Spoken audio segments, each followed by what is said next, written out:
Kalau kita nggak adaptasi, kita punah loh. Jadi apa salahnya sih beradaptasi? Saya Yuyun Yustina Yonita. Saya di PAM 24 Group sebagai manajer PAM 24, 6 tahun mengelola di manajemen PAM 24 Group. Jadi historinya gini, awal mula apotek ini beroperasional gitu ya, itu di tahun 1990. Awalnya apotek Dian Pharma itu ada di RE Marta Dinata.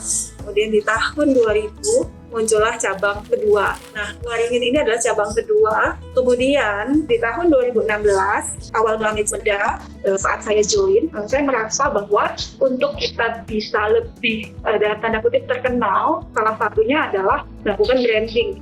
Jadi mencoba untuk mengkompakkan nama, kemudian dipilihlah nama PAM 24. Nah, seperjalannya waktu dari tahun 2016 ke tahun 2021, kita penambahan 4 cabang. Kunci dari bisnis ini kan kita bukan hanya sekedar produk ya Mas, tapi bagaimana kita memberikan layanan kayak gitu. Nah, yang saya pelajari bagaimana kita bisa menghandle customer itu dengan maksimal gitu. Banyak yang bertanya kok bisa, apalagi ini harusnya masa-masa pandemi seperti ini kan banyak usaha juga kolaps gitu ya. Nah, itu tadi sebenarnya kunci kami adalah pelayanan pada pelanggan ya, menjaga kepuasan pelayanan pelanggan gitu. Dan sebelum ada pengembangan gitu ya, pengelolaan pastinya masih secara konvensional, minim sistem ya Mas ya, minim sistem. Jadi pemesanan pun manual, mungkin ya by sales yang datang gitu, tidak ada aplikasian seperti yang sekarang gitu. Nah, kita beralih ke sistem teknologi, kemudian beberapa pemesanan juga mulai by aplikasi, karena beberapa usaha juga kan mereka mengembangkan inovasi-inovasi, jadi kita dipermudah apapun menggunakan aplikasi seperti itu. Kemudian pengembangan di sistem pembayaran, mungkin kalau dulu edisi itu mungkin sudah ada gitu ya, tetapi orang tidak terlalu banyak menggunakan, masih cash gitu.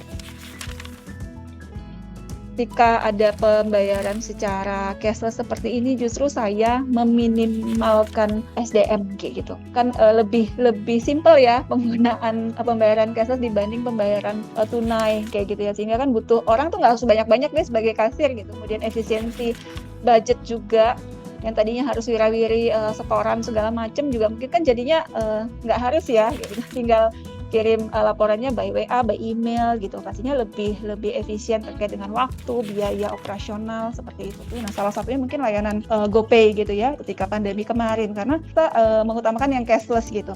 Kemudian juga penggunaan GoPay itu juga pada akhirnya menjadi dampak peningkatan pendapatan. Kita akan mengarahkan jenis pembayaran mana yang akan menguntungkan customer gitu loh. Dan kita lihat sejauh ini memang yang paling menguntungkan itu aplikasi GoPay itu. Jadi kita ya itu ya, kita kayak simbiosis mutualisme lah. Kita nggak akan juga menawarkan kalau kita nggak tahu persis bahwa aplikasi ini menguntungkan. Kalau untuk PAM 24 sendiri, bisa dibilang dampaknya positif ya.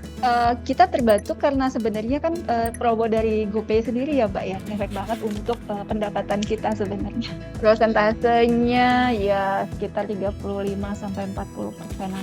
Kalau kita nggak adaptasi, kita punah loh. Jadi apa salahnya sih beradaptasi? Salah satunya dengan pakai GoPay.